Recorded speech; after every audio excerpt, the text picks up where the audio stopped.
All right, moving along here, number 24. They're asking us to find the ratio of the sides, perimeter, and areas, and then also find the area of the smaller figure. Okay, and this is the whole idea with similar figures. You always have these common ratios here. The way I teach it here is make this little chart here, SPA. And the big idea with your SPA chart, regardless of what your numbers are, if you have the ratio of A to B for your sides, the ratio of the perimeters must also be A to B, and then the ratio of the areas will be A squared to B squared. So basically you square the ratios to go and get all the numbers here. So they give us a side length of 3 and they give us a side length of 12. So I'm going to do 12 over 3. And usually I'll do like the new number over the old number right there. So I'll get us 4 to 1. So the ratio of your sides is 4 to 1. The ratio of the perimeters must also be 4 to 1. It should be the same exact thing. And then for the area ratio, you're just going to do 4 squared over 1 squared. 4 squared is 16, 1 squared is 1. So first of all, when I asked for the ratio of the sides, perimeters, and areas, here are those answers right there. The ratio of your sides is 4 to 1, the ratio of the perimeters is 4 to 1, and then the area ratio is 16 to 1. Okay, now to go find the area of the smaller figure, you want to use specifically one of these ratios. We want to use the area ratio. Okay, the issue with these here is people will just go set up a proportion. They'll say 12 to 3 equals 96 to x. But the ratio of the areas is not the same thing as 12 to 3 or 4 to 1 right there. The area ratio you always square. Okay, so make sure you use, instead of the 4 to 1, use the 16 to 1. So we'll say 16 to 1, the big area over the small area, equals the other big area, which was 96, and then over x. And then we'll just cross multiply and divide. That'd be 16x equals 96, and then divide right there. Let me use the calculator. Comes out to x equals 6. So what does that mean? That means 6 centimeters squared for the new area. Okay, 25 is very similar, except on this one here, I give you the two areas first, and we're going to find the missing side. Now, we still do the ratio of the sides, perimeters, and areas, so we'll still make the SPA chart. I'm going to leave the generic fractions out this time and just skip right to the ratio of the areas. The big thing here with the ratio of the areas is it's 54 to 24. And those reduce a little bit. Those are both divisible by, I believe, 2 here, actually. 54 goes into, or 2 goes into 54, I think. Is that 20? Hang on, let me double check here. Maybe it's not. Yeah, 54 divided by 2 is 27. 24 divided by 2 is 12. That reduces even further. Those are both divisible by 3, actually. 3 goes into 27 9 times. 3 goes into 12 4 times. There we go. And that is fully reduced. That's your area ratio, 9 to 4. Now to go backwards, to undo a square and get to the regular numbers, we actually square root 9 and we square root 4. And that gets us 3 over 2. And that'll be both of these ratios right here. The ratio of your sides is 3 to 2. The ratio of the perimeter is 3 to 2. The ratio of the areas, we simplified it and it came out to 9 over 4. Now, if I'm finding a side, use a side ratio right here. Use the 3 over 2. So I'll go 3 to 2 and then equals, and then here are my sides right there. I got the first fraction as big over small. The second fraction must also be big over small. That's 3x equals 36, and then divide, that's x equals 12, and then whatever the units are, centimeters. And that should be it there. All right, finding the area of regular hexagons or octagons. Now, depending on how I ask you here, you might need to use special right triangles or trig. I think we're going to do trig on these two here. So if you want to try and draw your best hexagon, let me see if it'll let me draw one here.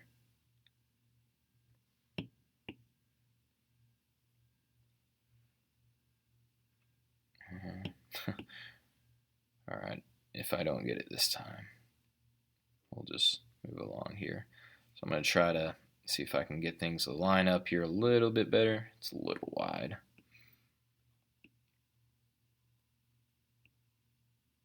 Yeah, close enough right there. Not a perfect regular hexagon, but close enough there. Regular means all sides are the same.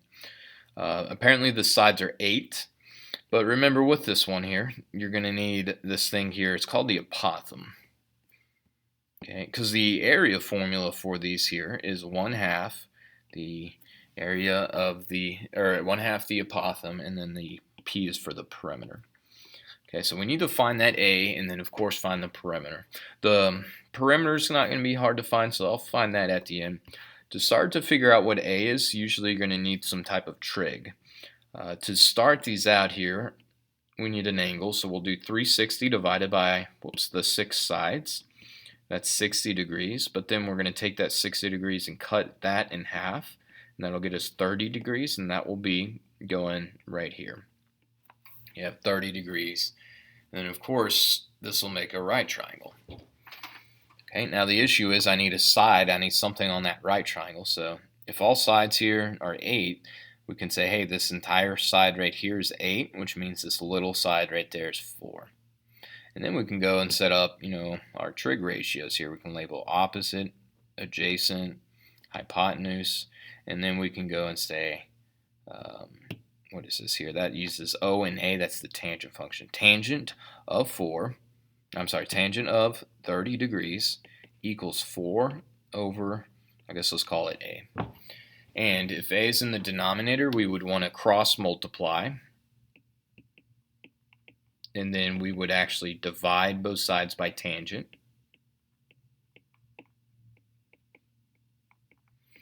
So that would cancel out. A is 4 over tangent of 30 degrees. Some people know a shortcut to kind of go from here to here, but if not, that's the math behind it.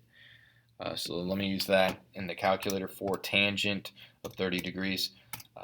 Like we did earlier, as a reminder, you need to make sure you're in degree mode. That gets us roughly 2.3 for A. Okay.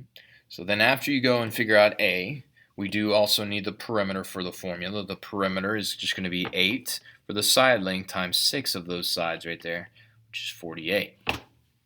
And then to finish this thing out here, then we're going to use the 1/2 AP formula, or in other words, 1/2 2.3, and then times the 48, and then that should get us our answer, 0.5.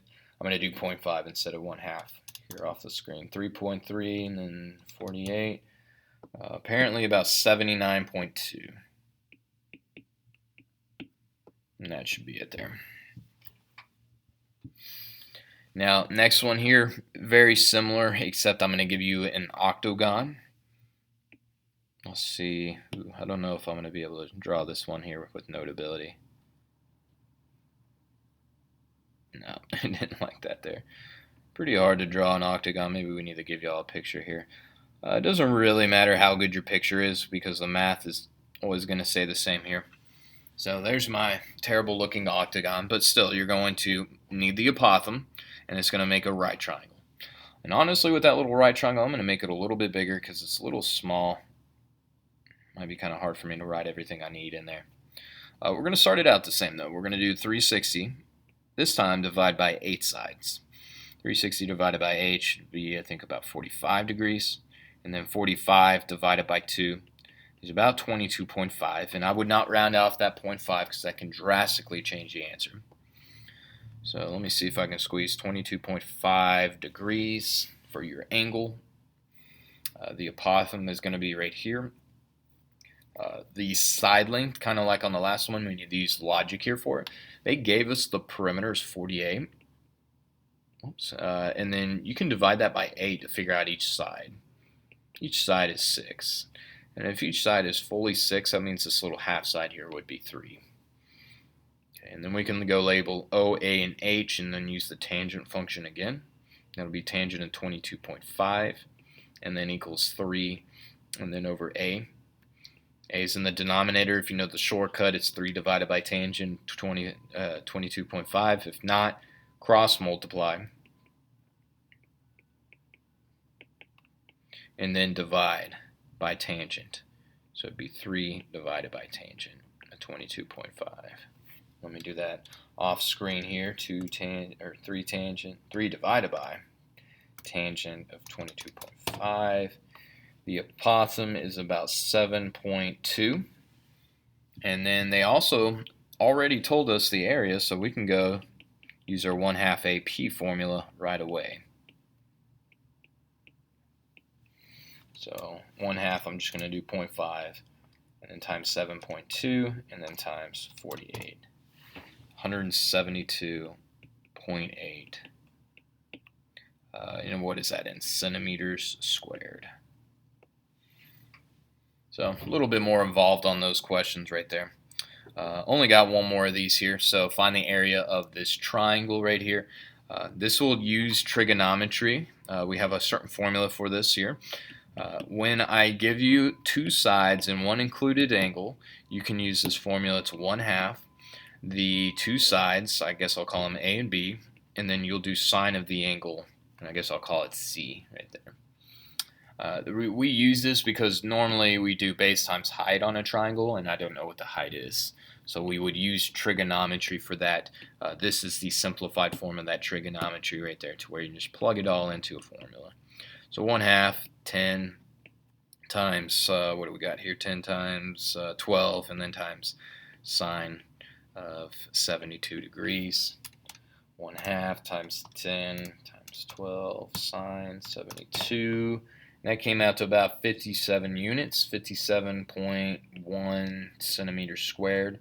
Just round appropriately where they ask you to, and that'd be good. That'll be it.